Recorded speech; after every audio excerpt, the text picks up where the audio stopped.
Masa tentang kerajaan Goa. Buku yang ke-9 yang bernama Lemak Andre Karya Nafas Kalungan. Jadi yang bikin Daniel siapa? Belanda atau pemerintah Kerajaan Goa? Kerajaan Goa. Tapi atas perintah Belanda ya? Nah, di selatan juga ditemukan bekas-bekas peninggalan manusia purbakala. Kalau manusia purbakala ini kita sebut dengan nama Toala. Mereka suku terasing yang hidup di hutan. Ini ditemukan oleh para penelitian arkeolog, antropolog kurang lebih 30.000 tahun yang lalu. Di daerah mana nih Pak? Daerah Sungai Malanai antara Kabupaten Sopen dan Sengkang. Oh. Nah, jadi penyebutan nama daerah ini Pak pertama Makassar Bugis. Harus Bugis Makassar. Kenapa? Bugis mendominasi. Makassar hanya 4 kabupaten. Kita kan 24 kabupaten. Gitu? Iya. Jadi kalau ditanya siapa orang terkaya di sini, ya orang Bugis. Orang Bugis. Kenapa? Kontur tanahnya subur. Kenapa tuh? Ya daerahnya subur. Nah, jadi lumbung padinya orang selatan itu Pak ada di Bugis. Sebenarnya dari Bugis? Iya. Pinrang dan Sidrap. Itu penghasil beras dan telur.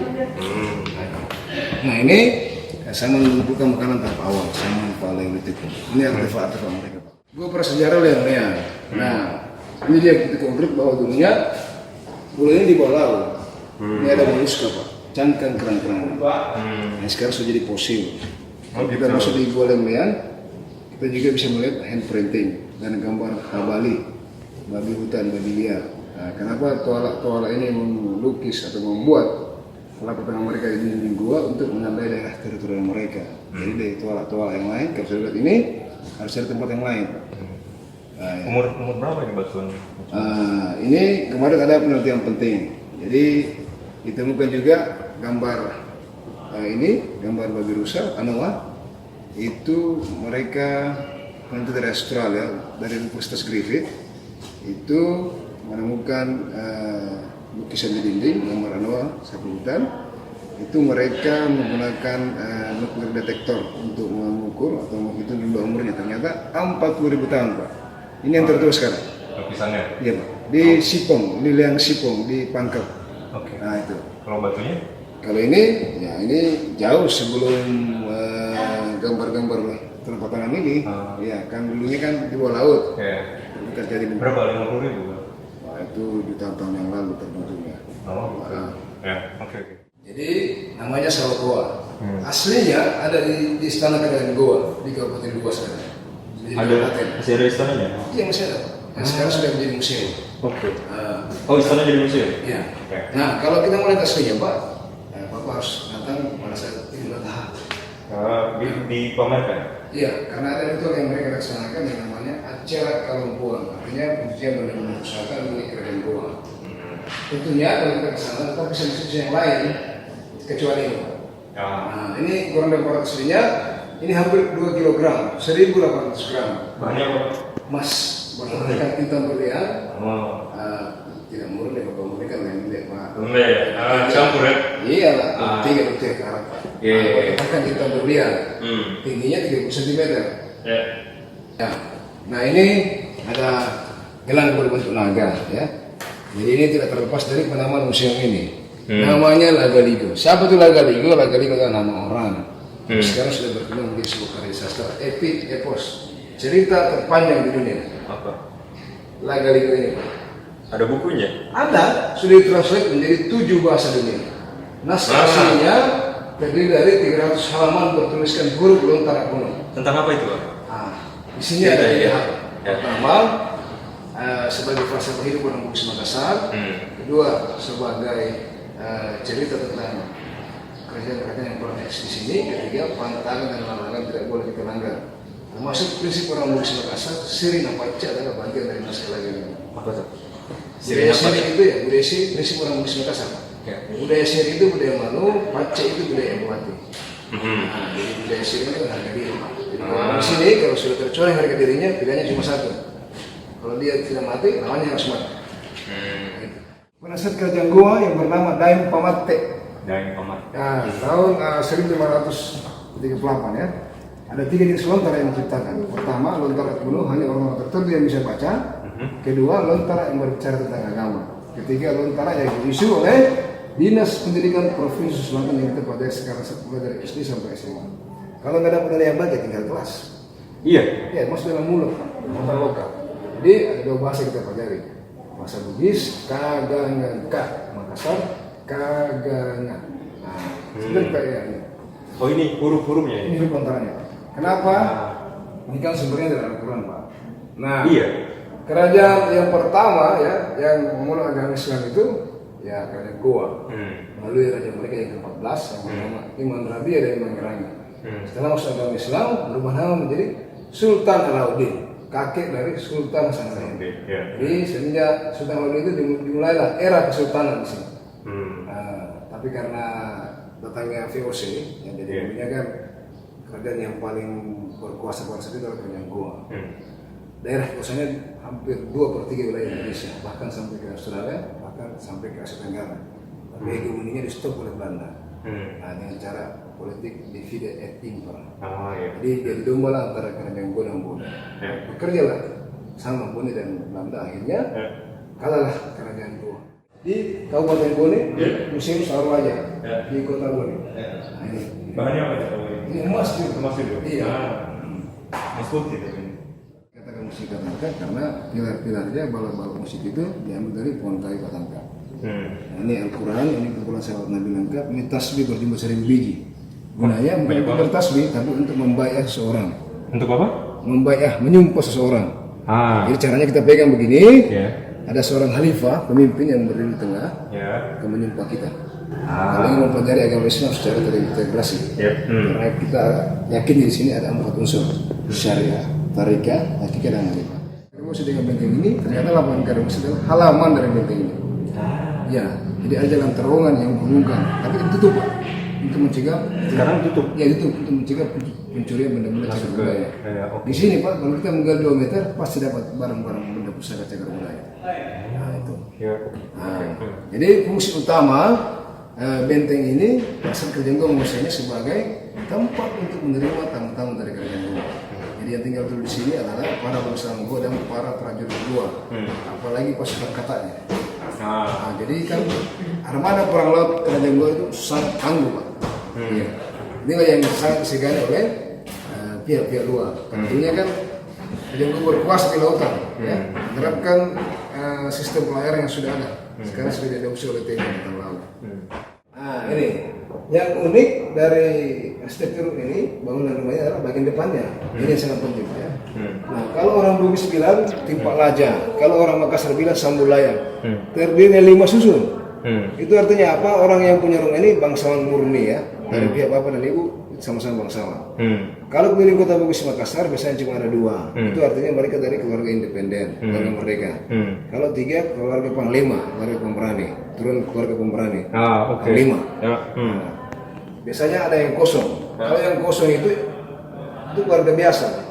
Nah kalau ada orang awam ingin membangun rumah seperti ini akan dibongkar karena melanggar adat. Untuk membuktikan bahwa kita seorang bangsawan, kita harus punya 2 hal. Pertama, rumah yang seperti ini. Kedua, kita harus punya buku kitab lontar. Jadi sebenarnya miniaturnya ini tangganya agak salah. Harusnya dia sejajar dengan badan rumah. Nah, ini adalah ini miniatur yang salah tuh? Iya. Miniatur yang salah ya? Iya. Inilah yang membedakan antara rumah adat Bugis dan Makassar. Ya. Tuh, tidak afdol datang ke sini tanpa ketuaan. Iya. Karena ikon ya. Iya. Ikon apa? Iya betul. Nanti lah next street ya. Next review dulu. Ini apa nih? Kalau ini rumah dari Luwu. Ya, nah ini dia Tongkonan. Jadi Tongkon itu kalau bahasa Toraja duduk. Dapat sufiks akhiran an menjadi kata benda. Tempat untuk duduk-duduk, tapi bukan untuk nongkrong, untuk menyelesaikan persoalan. Kenapa Toraja unik? Karena 2 budaya yang bersatu di sini. Budaya Eropa diwakili oleh Belanda karena Belanda itu sudah menguasai Toraja pada tahun 1905. Jadi Tongkonan ini berubah menjadi gereja. Bergabung dengan Alut Todolo. Jadi Alut itu jalan, petunjuk, Todolo itu orang-orang dulu. Jadi mereka mengatakannya sebagai agama orang dulu. Ini bersatu. Begitu konkretnya. Ini gereja ini ada kerusuhan. Ya. Itu ada kosong. Di Toraja cuma ada 2 Tongkonan. Ada yang besar, ada yang kecil. Yang besar itu hanya dipersiapkan untuk pesta kawan. Yang kecil ini adalah lumbung padi. Ya. Badik. Harus punya badik. Badik. Ya badik. Ya. Nah, karena kita di sini terkenal dengan 3 falsafah ujung. Ada 3 ujung ya. Talu capak, Bugusnya telu capak. Ujung lidah, ujung balik dan ujung kemaluan. Artinya kalau persoalan tidak selesai dengan ujung lidah, maka akan selesai dengan ujung balik. Tapi kalau toh tidak pun selesai, maka ujung yang ketiga, artinya ya menikah. Kedua, oke. Di sini kan kalau berantem, kemungkinannya cuma dua kalau pakai balik. Kalau tidak mati yang meninggal. Ya kenapa? Kalau orang di sini cewek balik, harus kena sasaran ya. Itu kalau tidak kena sasaran kita akan cerita 7 turunan. Ini bikin malu. Jadi kalau tidak kena sasaran minimal kita harus tusuk kita punya paha. Nah itu. Siapa suruh cewek balik? Ya, tidak semua orang cewek balik sih. Itu kalau cewek balik ya hati-hati. Pilihannya cuma dua. Apalagi kalau orang bisa sama orang di luar tercoreng harga dirinya ya. Itu dua pilihannya. Nah, di sini paling sering itu. Itu masih sampai sekarang. Sekarang ya. Masih kalau ada orkes ya, kawinan itu, anak-anak muda itu kalau sudah minum balok, ya tua, nanti saya komponnya di bawah. Ini Badik Makassar. Ya, Badik Makassar. Badik Bugis dan Parang dari Mandar. Nah, inilah yang menyebabkan ya filosofinya orang namanya baju bodoh. Baju bodoh. Tapi bukan baju orang stupid. Bodoh artinya pendek. Baju transparan memegang pendek. Ya. Nah, yang unik dalam memegang baju bodoh ini, manakala Mas diundang dalam resepsi pernikahan orang Bugis Makassar, harus jeli melihat warna yang dipakai oleh para perempuan. Oh, beda-beda. Iya, ini melambangkan status. Ah. Kalau ada seorang perempuan pakai warna cerah seperti ini, itu masih gadis. Mahal mas, mahal. Setengahnya 50 juta sekarang, perempuan biasa. Ya. Nah, kalau ada seorang perempuan pakai warna ungu, ini jomblo. Jomblo? Janda mas. Bukan jomblo single bukan? Janda. Janda. Sebagai bisa pakai Hasil ya, oke. Ini dia proses penghitanan, disunat. Ya. Nah, ini ya umur anak kecil ini 6 sampai 7 tahun. Caranya sangat unik. Kita sengaja memanggil orang pintar mengadakan ritual ini ya, jadi mereka meletakkan satu biji bola, satu jagung di permukaan alat kelamin anak kecil ini. Lalu dengan yang jantan mas ya, tapi harus dipegang, jangan dilepas. Karena bisa merusak masa depan anak kita. Nah, kalau setelah dipatok, ditutupilah pakai benda ini. Lalu ya seperti dalam foto itu. Dipakai baju bodoh seperti ini. Nah, kalau anak laki-laki kan diiris pakai sembilu atau bambu atau pisau. Ya, karena dulunya kan nenek moyang kita mampu menahan pendarahan. Tapi sekarang mah gampang, tinggal telepon tetangga. Tapi ya dokter, ini diambil dari kepompong ulat sutra. Direbus, dimasak, setelah masak ya, dikeringkan lalu dibilas. Lalu ditenun menjadi benang, lalu dipintal oleh kalangan perempuan. Ya. Kalau laki-laki tidak bakalan jadi sarungnya. Kenapa? Ya karena ini adalah budaya-budaya pelaut. Sembari sang suami Melaut mencari nafkah untuk keluarganya, sang istri di rumah mendoakan suaminya. Dengan cara apa? Menenun. Supaya apa? Ombak-ombak datang saja. Nah, ini adalah mereka akan diskusi dulu kapan untuk melaksanakan pesta pemakaman. Setelah menentukan hari H, mereka akan memanggil semua kolega keluarga baik yang di Indonesia maupun di luar negeri. Harus datang. Ini panggilan kemanusiaan. Lalu mereka akan melaksanakan misa. Setelah misa, mereka akan melaksanakan ritual mapala, mengarah keliling kampung sang mayat untuk penghormatan terakhir. Ya, setelah kembali ke arena ini, dinaikkanlah ke rumah temporer namanya lakian. Setelah peti matinya naik di lakian, maka akan dikorbankan 2 ekor kerbau sebagai pertanda. Setelahnya itu atau besoknya akan diadakan prosesi penerimaan tamu. Nah, inilah sejarah tercipta di sini. Nah, contohnya ya, Mas ini mengadakan pesta Rambu Solo. Mas adalah tamunya. Misalnya Mas bawa 2 ekor kerbau belang. Ya. Tidung bunga kalau bahasa lokalnya.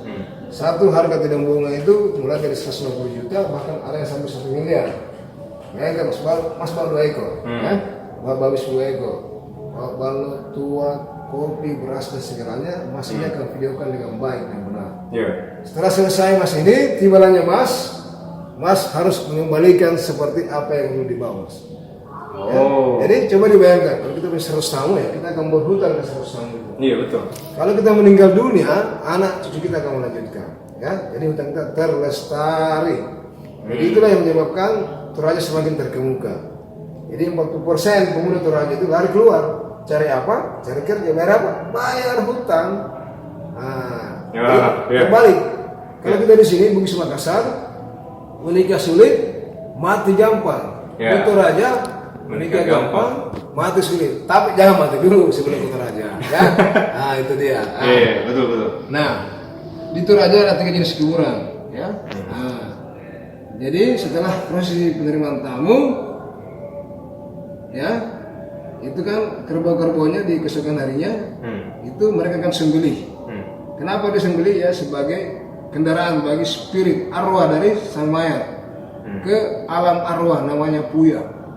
Nah, semakin banyak kerbau yang dikurbankan semakin bagus karena sama halnya dengan dunia ini. Nah, itu. Setelah itu mereka akan libur 1 hari, lalu mereka akan kuburkan mayatnya sesuai dengan derajat sosialnya. Semakin tinggi kuburan orang Toraja, semakin tinggi derajat kebangsawanannya. Nah ini dia yang paling tertinggi namanya liang, gua. Jadi kalau mereka punya di tebing itu ada gua alami, ya mereka akan masukkan. Kalau tidak buat sewa pekerja, itu bayar aja sampai 100 jutaan ya. Karena buat ini kan batu granit mas, keras sekali. Tampak dari kejauhan ini sangat kecil, tapi kalau kita sempat menengok ke dalam itu ukurannya 2 kali 3 meter. Dalam ya? Iya, sampai rumpun keluarga di dalam. Jadi bisa buat beberapa. Iya, rumpun keluarga, satu keluarga besar, mulai dari kakek, nenek, bapak, anak cucu dan sebagainya. Kayak rak-rak gitu. Nah ini kuburan yang kedua namanya erong, tergantung di tebing, saya tebing. Mereka buat 2 lubang, tancap gambal, taruhlah erong ini. Kepala kerbau ke bentuknya atau kepala babi. Bisa dipakai buat beberapa juga atau? Tidak cuma satu. Itu cuma satu. Iya, satu. Kalau yang ini baru bisa. Ya. Tapi ini yang kedua ini mahal sekali harganya nih, Mas. Jadi sekarang di Toraja yang paling banyak itu kuburan jenis ketiga yang namanya patane. Patane itu kuburan orang Toraja yang berbentuk tongkonan, bermaterialkan bahan konkret dan termurah. Ini wah mahal. Yang ini dari kayu, Pak? Kayu. Dari kayu. Nah ini dia tahu-tahu. Jadi tahu itu artinya orang, 2 tahu-tahu bukan orang tapi representasi dari sang mayat. Nah, jadi kalau kita ke Toraja di Ketekia Sulanda, Lemo itu persis fotonya dan tahu-tahunya. Jadi ini untuk mengadakan ritual mak nenek. Di sini kita mengenal kata kakek, hanya nenek yang kita kenal. Baik laki-laki perempuan kita akan sebut nenek. Nah, itu ritual untuk menghargai arwah dulu atau orang-orang tua kita. Jadi inilah yang sangat diburu-buru oleh para turis mak nenek ini. Karena apa? Mereka akan menurunkan mayat nenek mereka dibersihkan ganti bajunya. Tapi kita harus punya sikap mental yang kuat untuk melihat prosesi ini. Karena mayat diturunkan, dibersihkan, lalu Tomina itu yang pemimpin mereka itu yang memimpin ritual itu tangganya itu dibuat dari parang. Jadi si pemimpin naik dengan parang. Iya. Anak tangannya dari parang. Dia harus punya sikap mental yang kuat untuk melihat prosesi itu. Menebas kerbau saja itu banyak bule yang pingsan. Ditebas bukan? Iya. Senjata kan mereka punya yang binatang, pusing dan galau. Kenapa? Terbayang itu mas. Banyak ini. Kalau 50 juta uang mahalnya, itu habis sampai 100 juta. Kenapa? Kalau kita sudah menikah di rumah pengantin wanita jam 10, setelah itu mereka mau pesta sampai malam. Keesokan harinya di rumah pengantin laki-laki. Siapa yang membiayainya? Laki-laki mas. Jadi itu saja sang bapak minta emas 1 set, kerbau 2 ekor, beras 2 pikul, 3 pikul. Harus harus dipenuhi lah mas. Harus dipenuhi ya. Kalau tidak ya gagal menikahnya. Ini makanan-makanan ini seserahan. Ya, bosa namanya. Bosa bersihkan kue-kue perlengkapan pengantin wanita mulai dari ujung kaki sampai rambut. Kalau tidak habis mereka lebih gila lagi. Mereka minta lemari beserta isinya. Pakaian ya? Iya, masalah kan ini ya. Nah kalau ini yang kecil isinya kue-kue tradisional, tapi ini spesial mas ya. Panggung pelaminan bangsawan, komplit. Tapi kalau orang biasa macam ini juga kan? Pusaranya cuma lebih sedikit. 9 banyak. Besarnya. Ini 12. Keserahannya. Iya. Sagu mas. Membuat sagu ya. Sagu dibuat menjadi kapur, makanan tradisional orang sini. Kalau perempuan kumpul-kumpul pasti mereka buat kapur, ya. Tapi bedanya sama di Papua namanya papeda, di sini kita injak-injak. Airnya keluar, ya, dikirimkan ya tidak sagu, tapi kalau di Papua papeda itu diperas. Jadi kalau sagu lebih lezat sedikit karena tanpa kaki. Injak memang. Ini. Ini bukan sagu ya. Jadi perempuan juga. Nah kalau ini bukan perahu mas ya, ini adalah lesung. Itu melaksanakan ritual Romparinda sebagai ungkapan bersyukur karena panen padi kita berlimpah ruah.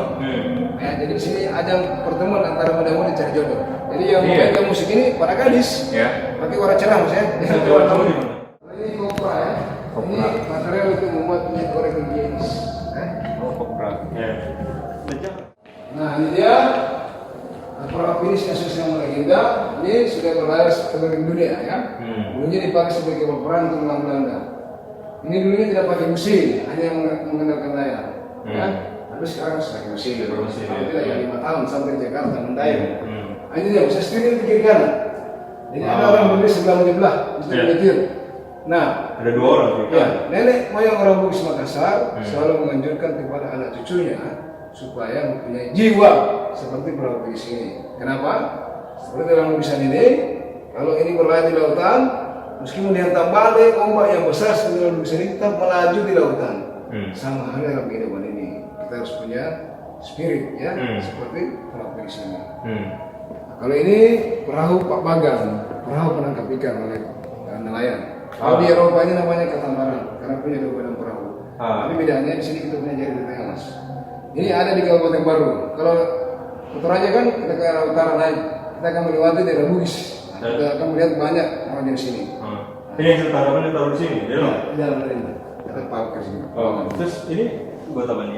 Ini jaringnya di tengah mas. Oh jaring ya? Oh iya, Ini ikan ditangkap. Iya. Caranya kasih kumpan dulu. Ikan naik diangkat nanti. Kita kumpan. Kayu jati untuk lantai perahu atau kayu biti atau ini. Yang ketiga adalah kayu putih untuk dekorasi perahu. Ya. Ini dia industrinya. Di Talaberu, di Bulukumba. Bulukumba. Prosesnya ada 3 tahapan. Pertama, punya balut utama yang namanya lunas.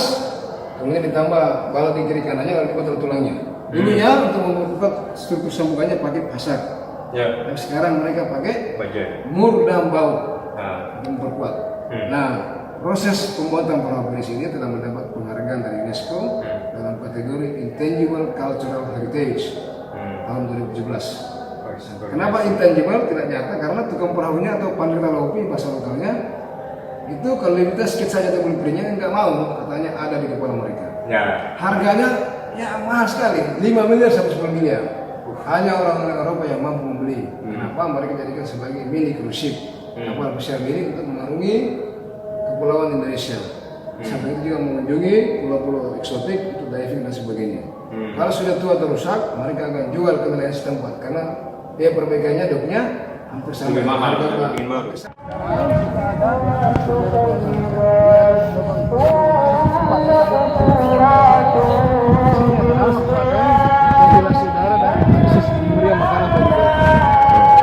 Ada biasanya makanan dari atas. Ini ditutup supaya airnya tidak masuk. Oke, sekarang kita lihat konturnya, temboknya.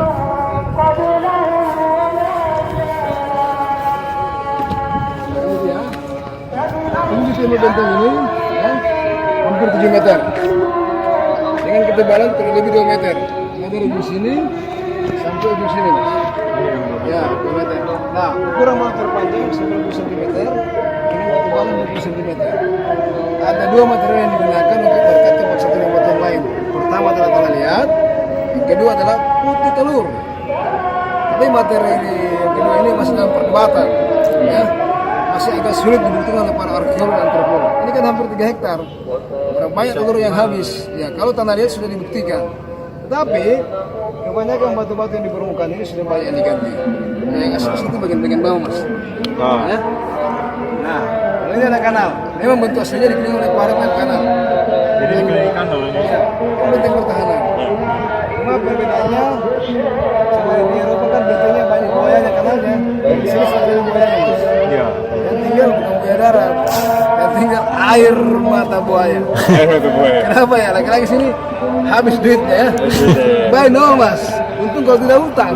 Nah, jadi itu artinya apa? Kita sangat menghargai namanya perempuan. Jadi tingkat perceraian di sini tidak terlalu tinggi. Karena saya dihargai. Iya. Oh. Iya dikasih mahar juga. Cuma ada gong ya mas ya. Gong besar itu ya. Gong itu tidak ada hubungannya dengan penting ini. Tapi itu sengaja dibangun untuk menghargai beliau. Gubernur sekarang. Ya, karena beliau salah satunya kandidat pada pemilihan lalu itu punya gelar profesor. Menterinya pula, lawannya kan tangguh Pak Nurdin Halid, kalah dia. Jadi di bawahnya itu artinya kampus prof andalan. Ya. Oh, sama kayak beliau. Ya, dibangun dari susu SMK STM tahun lalu dengan garis tengah 8 meter. Artinya apa? Ada artinya? Nggak ada. Itu Besar masih aja beliau. itu ya. Iya, ini kan cerdas. Iya. Ini bukan cerita dan asal-asalan ya. Di sebelah kanan benteng. Ya. Kaki kanannya ini kan kaki kirinya. Oh, ini kaki kiri. Depan ya. Gotik maksudnya tinggi menjulang mas. Iya. Gedung peninggalan Jepang ya. Bukan Satunya ya. Ini satunya beda. Ini agak rendah ya dibandingkan yang lain. Karena tinggi menjulang. Nah ini yang saya katakan tadi. Terowongan yang menghubungkan dengan lapangan Karibosi. Nah, itu juga di situ daerah Uka-Uka. Di sini. Iya. Boleh ke sana kak? Boleh. Ayo masuk. Kita bisa merasakan sedikit aura-auranya ya.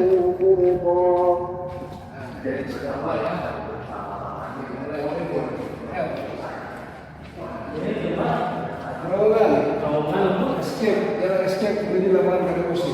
Yang ke belakang di sana. Karibosi, lapangan Karibosi. Tempat makan konro kemarin, Jai. Oh, Untuk mencegah pencurian benda-benda cagar budaya. nah ini ditutup. Iya. Awalnya nggak ditutup. Ya, tembus sampai ke lapangan Karibosi. Tembusnya itu di pohon beringin. Ada satu pohon beringin di lapangan Karibosi dipotong sampai sekarang. Nah, sini kan kasih ini untuk kau kan? Di sini. Iya, siapa yang bertahan sejam saja. Di sini. Iya, malam ya. 85 juta juga. Ya kalau berhasil, banyak yang mencoba, banyak yang gagal. Bapak pernah coba, Pak? Kalau kita tidak dibiarkan ikut, Karena yang menunggu di sini. kita kan sudah Sudah tahu. ini kan bukan takabur ya, kita sebenarnya ke sini, jadi kita sudah tahu ya. Jangan bicara takabur, jangan biasanya kalau ada yang seperti itu bisa langsung diperlihatkan. Dan katakanlah kebenaran Ini ya, itu gedung depannya, datangnya Mas, ya? dari Tuhan. Iya. Maka barang siapa yang ingin Kalau beriman gedung J ini adalah dulunya ia adalah tempat beriman. penyimpanan Dan barang arsip-arsip siapa yang Belanda. ingin kafir, biarlah Ini gedung ia J kafir. sekarang jadi perpustakaan Sesungguhnya Jakarta. kami Jadi telah banyak kantor. disediakan bagi orang-orang zalim gedung itu D sama neraka gedung E ini adalah yang gedungnya gejolaknya mengepung mereka. tempat tinggal para Dan perwira-perwira jika tinggi mereka Belanda. meminta minum, Sedangkan Spilman niscaya mereka tinggal di akan bagian diberi depan gedung D, minum yang dengan sekarang air jadi seperti museum. besi. Semenjak Siapa Spilman? itu komandan VOC Terbuka. yang saat Itulah mengalahkan Sultan minuman yang Sanuddin. paling bagus Ah. dan tempat istirahat yang Oke, paling sekarang jelek. kita menuju ke sana. Karena ini punya gereja, Mas. Ini dulunya gereja, orang Belanda ya. Tapi sekarang tidak difungsikan lagi sebagai gereja, tapi sebagai tempat untuk mengadakan seminar atau meeting. Galeri lukisan tanah liat ya. Ini salah satunya di dunia yang melukis dengan menggunakan tanah liat, ya. Nah, iya, ini yang sangat terkenal Ini di dunia. hasil buatan baru atau udah? Ya ini yang baru ini hasilnya seperti ini. Oh ini pakai tanah liat. Ya tanah liat. Jadi menurut pelukisnya tanah itu mempunyai 24 warna. 24 warna. Iya, ini dia. Tapi kata pelukisnya Pak Senel Beta, ini harus diolah dulu menjadi 3 bulan. Lalu siap untuk dipakai untuk melukis. Melukisnya juga cepat, 2 menit sudah jadi. Tapi ini tanah liat biasa kah atau? Tidak, ini dari tanah Toraja. Oh tanah toraja. Itu diolah dulu 3 bulan. Setelah itu baru siap dipakai untuk melukis. Nah, jadi setelah jadi kering, mereka akan di-clear dulu supaya kuat. 50 tahun tuh nggak luntur. Enggak luntur. Ya, karena sudah di-clear ya. Ini dia. Nih, jadi dulunya bentuk bangunan yang ada di sini ya seperti ini Mas ya. Oh ini bentuk rumah. Yang ada di sini. Oh yang yang ada ada di di sini sini. rumah panggung ya. Ya. Jadi memang tata letaknya sudah seperti ini. Jadi bangunan utama kerajaan Goa itu di bangunan gereja tadi untuk menerima tamu-tamu dari kerajaan Goa. Ya. Nah, ini. Jadi lapangan Karibosi itu dibuat sebagai areal persawahan untuk hasilnya menjamu tamu-tamu dari kerajaan Goa. Nah. Yuk, lanjut lagi. Tapi ini bangunannya masih tetap kayak gini Masih atau tetap udah kayak dipugar? gini. Tidak dipugar, Mas, direvitalisasi. Oh, Ya. direvitalisasi. Tidak mengubah warna dan bentuk aslinya, ya. Ini Mas, ya ini. Ini kembali ke Belanda ini. Nah, jadi kantor, kantor ya. Itu juga penanganan kebakaran keuangan. Luas banget berarti. Iya, 2,8 hektar. Mas. Nah, sekarang kita masuk museum dulu ya. Sekarang museum. Ya, museum sejarah. Kantor ini tidak menggunakan air pump ya Mas ya. hanya air sumur ini. Kantor ini. Iya, kantor ini. Tapi itu dia Itu yang dipakai. tidak terlalu dalam ya. Iya, tapi airnya jernih ya kan, tidak asin. Tawar airnya. Tawar. Nah, sekarang kita masuk dalam museum dulu ya. Museum sejarah. Kalau ini yang kepalanya. Oh ini kepalanya. Ya. Kalau yang penjara itu adalah tempat untuk menahan barang ada yang menangkap.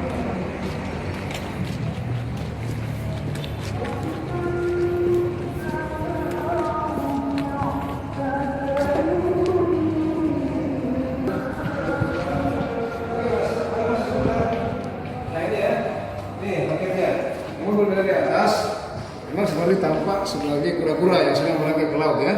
Dulunya pintu gerbangnya bukan menghadap ke barat, tapi ke timur antara kaki kiri dan kaki kanan bagian belakang. Di sini mas. Tapi karena harga di sebuah kota, ya maka lagian juga pemerintah bangun jalan di depan, nah, secara otomatis pintu gerbangnya berubah. Jadi pindah ke depan. Ya menghadap ke barat. Nah sekarang kita ada di gedung D, ya. Jadi ini dulunya kantor gubernur pada era pemerintahan Belanda. Ini gedungnya kantor wali kota. Ini dulunya gudang rempah-rempah ya. Ini Bastian Montersa ya. Nah, ini gedung A, Bastian Bone yang sudah terikat perang. Kalau ini Bastian Bacan ya. Di bawahnya ada penjara, bekas penjara Pengadilan Diponegoro. Kita bisa masuk ke sana nggak? Ke bekas penjara. Kita bisa lihat saya dari jendela mas ya. Oh lihat dari Karena sini. cuma dia romanya saja. Jadi beliau ditahan di sini. Itu mulai ditahan di sini pada tahun 1834. Awalnya kan ditahan di Benteng Amsterdam di Manado. Nah, tapi karena Benteng Amsterdam kecil, Belanda ketakutan. Jangan sampai diserang balik oleh para pengikut setia Pangeran Diponegoro. Lalu Ferdinand dimulihkan kemarin. Kurang lebih 22 tahun dulu ditahan di sini, lalu meninggal di sini, lalu dimakamkan dekat pasar sentral. Maka nama jalan itu dinamakan nama beliau, Jalan Pangeran Diponegoro. Jadi kehebatan Pangeran Diponegoro itu ada dua baik kita di sini. Pertama, cerita beliau itu telah mendapat penghargaan juga dari UNESCO dalam kategori Memory of the World, warisan ingatan dunia. Yang kedua, ya satu-satunya orang Jawa yang persis orang Bugis Makassar hanya beliau. Ya karena beliau menaruh kerisnya juga di sini, bukan di belakang. Ini, nah itu dia. Beliau juga mengajarkan agama Islam ya. Ketiga, beliau juga mengajarkan menurut di sini membiarkan ikan di empang, tambak ya. Tambak. Ah itu. Jadi kalau nanti ke Toraja lewati Maros, Pangkep, Baru itu tambak semua. Penting juga keberadaan tambak. Karena apa? Kalau musim hujan mas, harga ikan laut mahal. Jadi kita makan dua macam, ikan kering sama ikan hasil tambak. Ada ikan bolu, ya, udang, kepiting mahal mas. Ini Sumbar Goa dan Mangkal Riboni. Ya. Jadi semua kerajaan mengatakan bahwa dulunya penduduk pertama itu turun dari langit. Nah, coba lihat ya, kalau orang Makassar Goa bilang Tumalunga, ini salah. Kalau Bone bilang Manunge, ya di situ. Apalagi orang Luhut ya, Manunge. Manurunge itu artinya Orang yang turun dari langit. orang yang turun dari langit. Ya, Tumalunga kalau orang Makassar bilang ya. Nah, ini bisa dari Arum Palaka, Raja Bone ke-15 yang sangat fenomenal. Beliau bernama Ratu Betapa, ya, atau Malambai Menah, ya. Artinya Orang yang gondrong, mas. Aneh, yang panjang rambutnya ya. Ini. Nah, ini kalau ini bisa dari Cornelis Jansen Stillman. Ah, memang kalau dia dari mukanya ini ya agak serem memang, maksudnya kejam ya. Kejam. Ya ini. Kamu ketahui lagi. Nah, ini sedikit dari perjanjian Bungaya. Ya. Ini yang terpaksa ditandatangani Sultan Saladin, Pak. Karena kalah perang dengan licik oleh Belanda. Sebenarnya beliau tidak mau mengalah, tapi beliau sedih melihat banyaknya prajuritnya, masyarakatnya, rakyatnya meninggal akibat perang. Lalu beliau menandatangani. Tapi ada saudara beliau dan kolega-kolega beliau tidak sepakat dengan perjanjian itu. Lari ke Jawa, seperti Karang Galesong membantu perjuangan Sultan Agung Trunojoyo, Syekh Yusuf, ya, membantu Sultan Agung Tirtayasa. Nah, itu lari semua ke Jawa karena mereka tidak sepakat dengan perjanjian Bungaya. Apa isinya, Pak? Ya, Isinya apa? Kesimpulannya menyerahkan semua kekuasaan kerajaan Goa kepada pihak Belanda. Ada beberapa butir, tapi itu kesimpulannya. Gitu ya. Nah, ini dia lukisan beliau. Raja Goa yang sangat fenomenal. Siapa? Jadi beliau di tangan beliau ya diraihlah puncak kejayaan kerajaan Goa, tapi di tangan beliau dicapai juga puncak kehancuran kerajaan Goa karena kalah perang. Iya, kalah perang licik ya. Jadi beliau bernama Imalombasi dan Matawa Muhammad Bakir Karang Bontong Mangape Tumena Rimbala Pakana. Panjang namanya Mas. Jadi yang terakhir itu artinya raja yang meninggal di istananya. Tumena Rimbala Pakana. Karena beliau sedih ya. Jadi beliau meninggal dalam usia muda 39 tahun. Diangkat menjadi raja ya umur 22 tahun.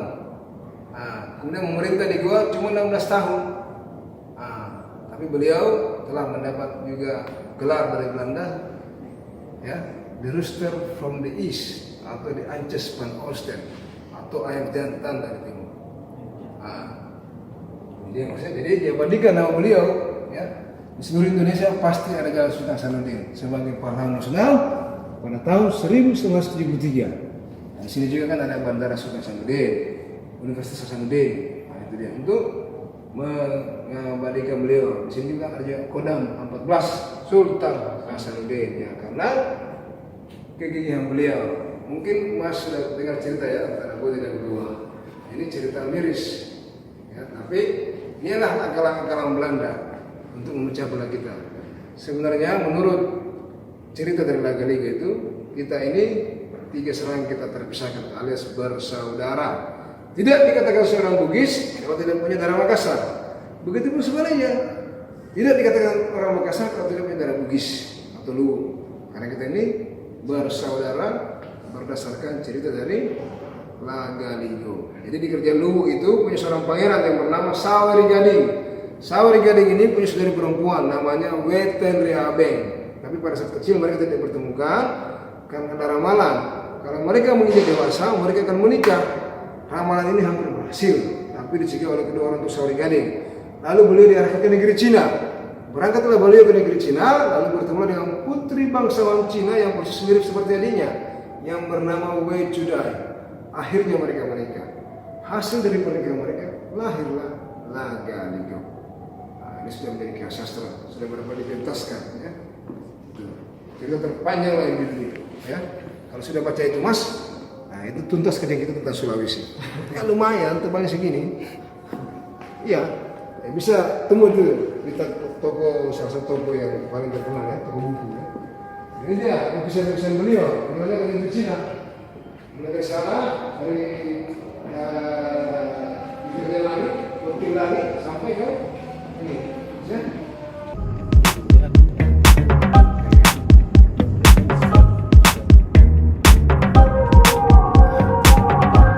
Sekarang kita lagi di Pantai Losari di tengah-tengah kota Makassar di Kepulauan Sulawesi Selatan.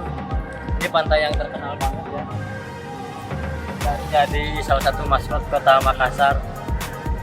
Lumayan panas juga di sini dan sayangnya kurang bersih pantainya.